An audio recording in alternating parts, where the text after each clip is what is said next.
Welcome back to UAB Director's Chair. He is the athletic director for your UAB Blazers. He's got that big dragon on his chest. He's ready to go. Mark Ingram down there in Southside. I'm Tony Kurre. And, of course, you can check us out, info at TonyCurryRadio.net. Anytime you want to leave us a question or a comment about the big show. We do this show every single week, and we're getting ready for college football season. I cannot believe that we are 2 weeks away from this Saturday. We're doing this show here on Thursday.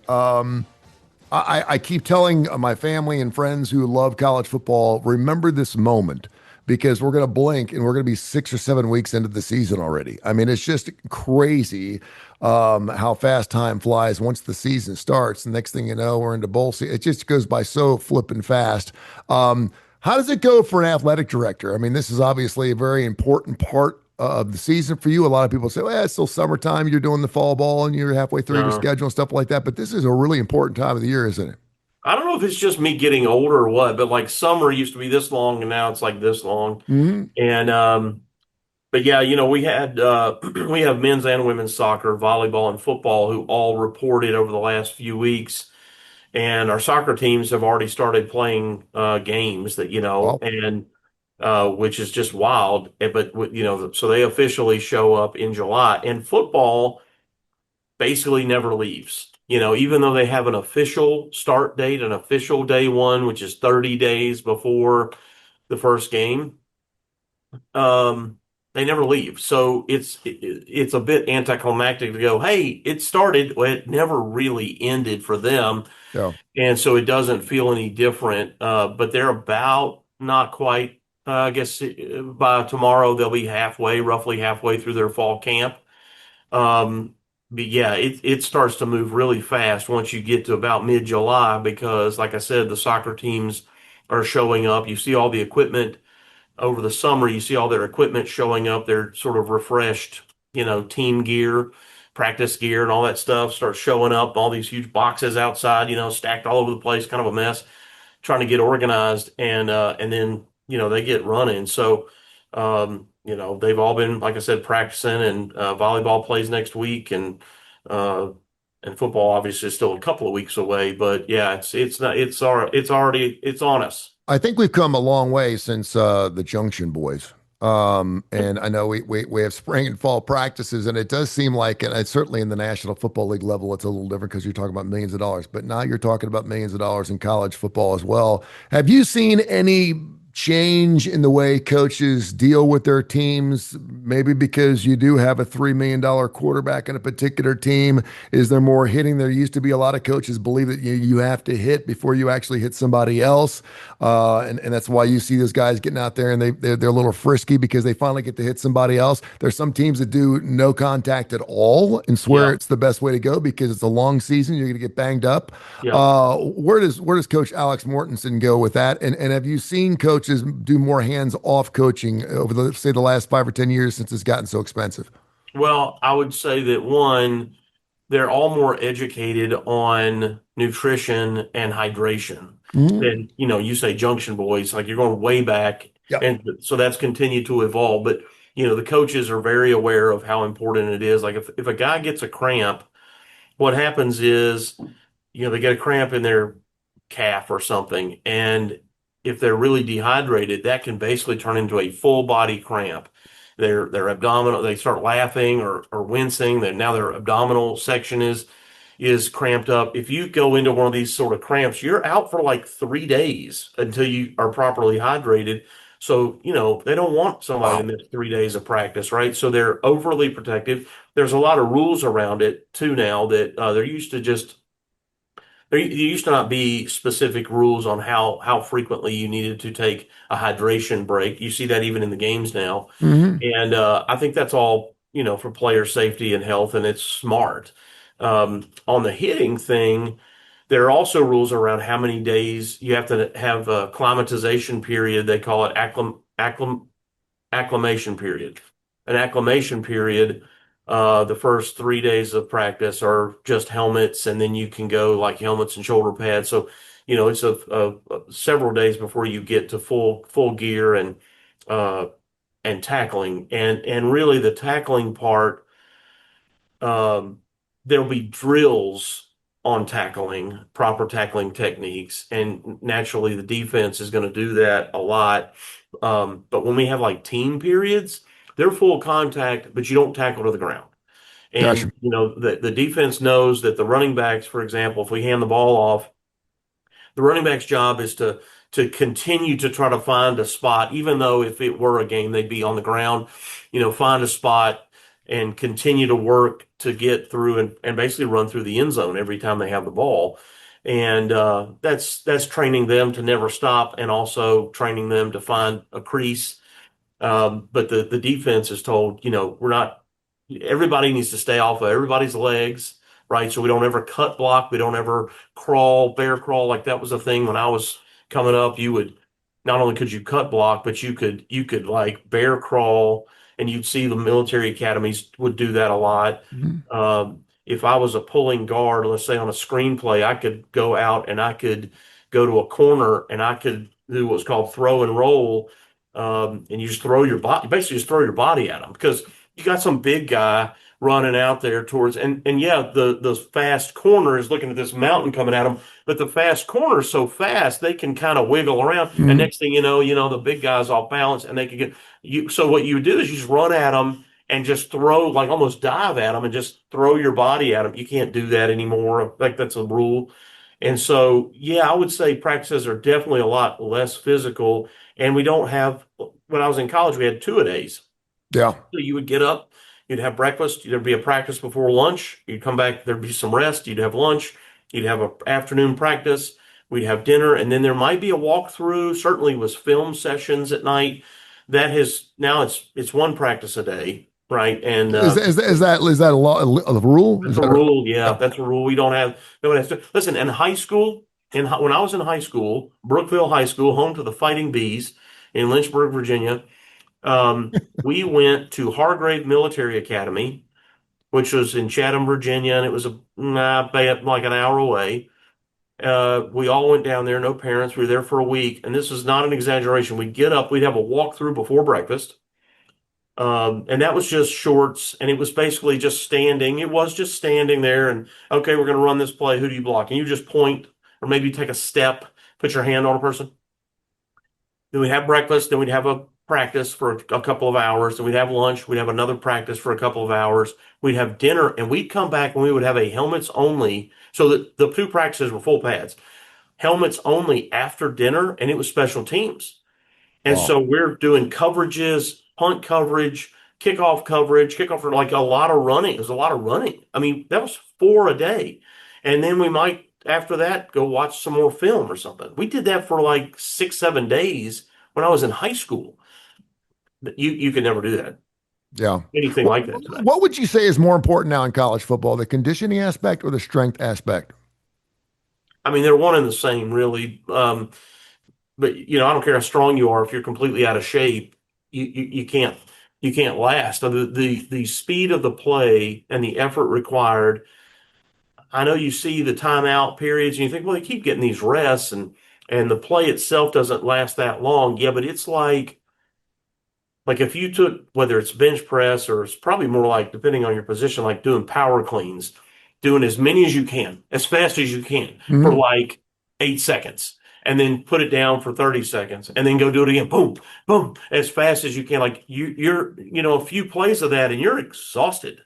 And anybody that's ever wrestled or boxed would tell you like you don't realize how tiring it is until you go do that. It doesn't take long to be just flat worn out. And so you can be as big and strong as you want to be, but if you're not properly conditioned, cardiovascular condition, it you won't be in the game. Yeah. Athletics director for UAB Blazers, Mark Ingram joins us every single week, this UAB director's chair. I do want to check in with the Protect College Sports situation. Yeah. I thought that in the Senate House, everyone's on vacation, right? For the next 30 Yeah, days. Are they right. still, And are they so still working things? So what's going on? so last Friday, their session ended, and we had hoped it was going to hit the floor and go to a vote on Friday. It did not, and so like everything in our country now it's politics. So now you've got one side of the aisle trying to kill it for no reason other than political reasons that have nothing to do with sports, and they're using it as a crutch to say, well, it is part of sports. No, it's not. It's that um, one side doesn't want the other side to have what looks like a victory, and it's a total political thing. It has everything to do with the midterm elections and that kind of thing. And so here we are stuck in the middle of it, and so they'll spend a month. There'll be a couple senators who will spend the next month, in their words, educating people on why it's bad. And it's like, man, you're representing a state that this bill is going to protect your universities in your state. But again, it's bigger than that. It's politics. It's related to voting, zoning, and all kinds of other things, again, unrelated to sports. So I thought it was gonna, I thought it had a real chance, and now I would say it's unlikely to ever work. And it's just bad for college athletics, no matter how much people say that, oh, no, no, no, no, we got to fix this because this is going to hurt college athletics. The reality is, since the House settlement, and it's a factual statement, there's almost 100 sports teams that have been eliminated since the House settlement Wow. nationally. Wow. And so Yeah. you can say that changing or amending or doing a new version of Protect College Sports Act, that's somehow going to protect athletes. Well, it ain't going to protect the athletes from the 100 teams that are no longer here, Yeah. and it's a result of the fact that people are having to change the way that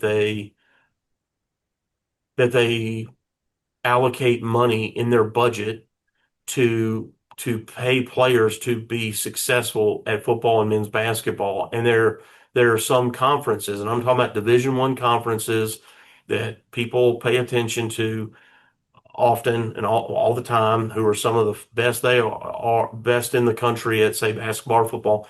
And they have gone to almost a club model on everything else, meaning they're paying their coaches, but there's no scholarship money anymore because they've taken the scholarship money from tennis so that they can pay basketball players.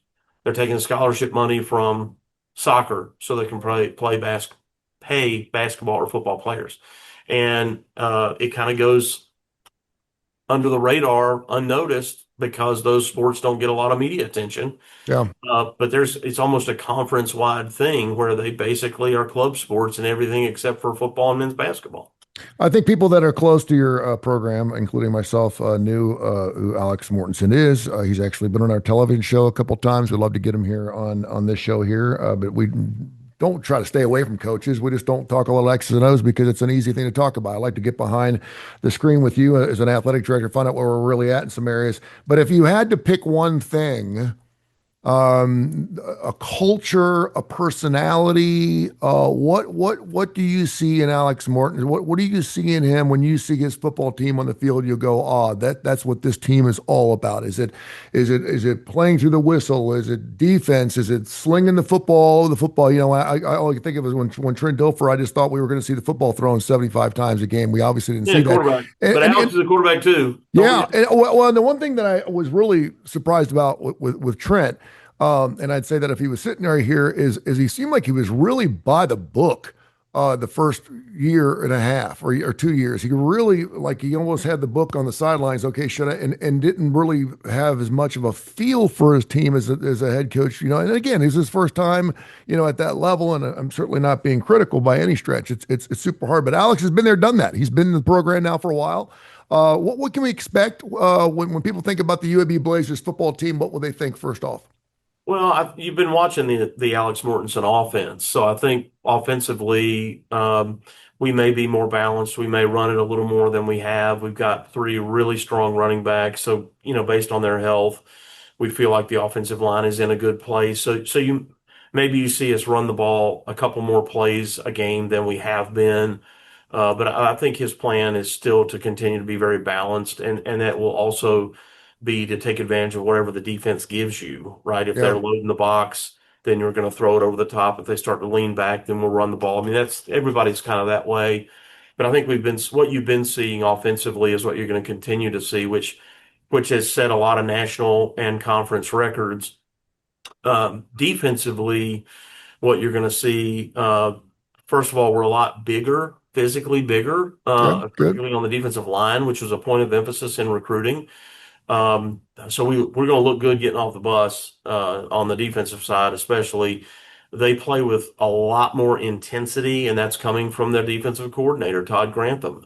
He brings a lot of energy to practice, a lot of intensity to practice, and so does the defense now. Yeah, And so I think what I would say is the change when you go out to practice, the biggest change is this defensive mindset of intensity, tenacity, and that's what to be successful on defense, man, that's just what you have to be. It's like you can be the nicest guy in the world, but when you step across the white line and onto the field, you got to be just angry. yeah. You just have to be angry and as a defensive player, you've got to get to the ball and arrive angry.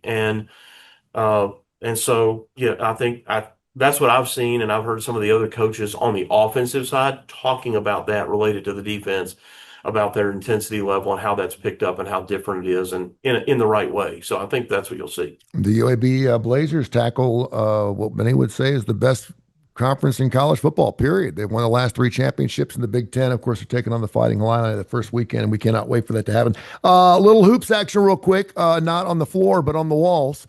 How's Bartow Arena looking? Give us the latest upgrade, and I'll let you fly. What you got? Yeah, man, it's still kind of a messy scene outside, but the front, the new entry wall facade is really coming together. It's got some structure to it. So you can see that. I mean, they don't have glass or doors in, but the framing is up and in, kind of like we framed a house. Mhm. And so that's visible. There's framing around the club now, the what will be the walls of the club, and they're having to redirect two stairwells because of the club to make more space in the club and to get people into the upper level, say above the club. The hardwood floor, the new hardwood floor is in. They haven't painted it or anything like that, but the wood is down. And the new retractable seats that will have all the new seating in the lower level, they build platforms first, and then they install the seats. So Mhm. all the platforms on, so call it three or four sides of the building. So the not the club side, but the other three, the both ends and the north end where the student section behind the bench side. Mhm. Um, those platforms are all in, and they've started installing the chairs, the physical chairs to those platforms. They've done the entire side that is behind the benches, and so they started moving to one of the end zones this week. So you can start to see the seating and how it connects into the concrete structure of the building. We're also redoing, they've done a lot of painting already in the concourse and all the lighting in the concourse. They've removed all the fixtures in the bathrooms and being redoing that. So they're starting to now. I find this kind of thing interesting, more funny than anything else, probably. But we're redoing the flooring of the concourse will look different than it used to. What it was just concrete. I Mhm. don't even know that it was sealed really. And so just over time became just stained with dirt and grease and soda stains, Oh. popcorn grease, all that kind of stuff, bubble gum.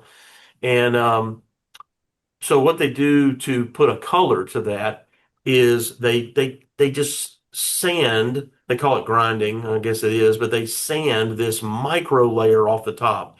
And it's like brings it back to the original concrete, what it was the day that we moved into the building Mhm. when it was first opened.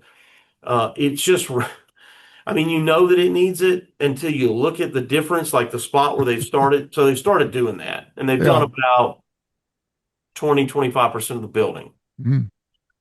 Um, the the spot where they started and where they stopped, the other end. I mean, it's like I'm not exaggerating. It's not black and white, but it's like brown and white. It's very very different. So they do that because then they put a stain on it. I guess it helps the stain stick, Mhm. and then they'll polish that on top. So that's all coming along well, and Good. so they're starting to do that though, and they're starting to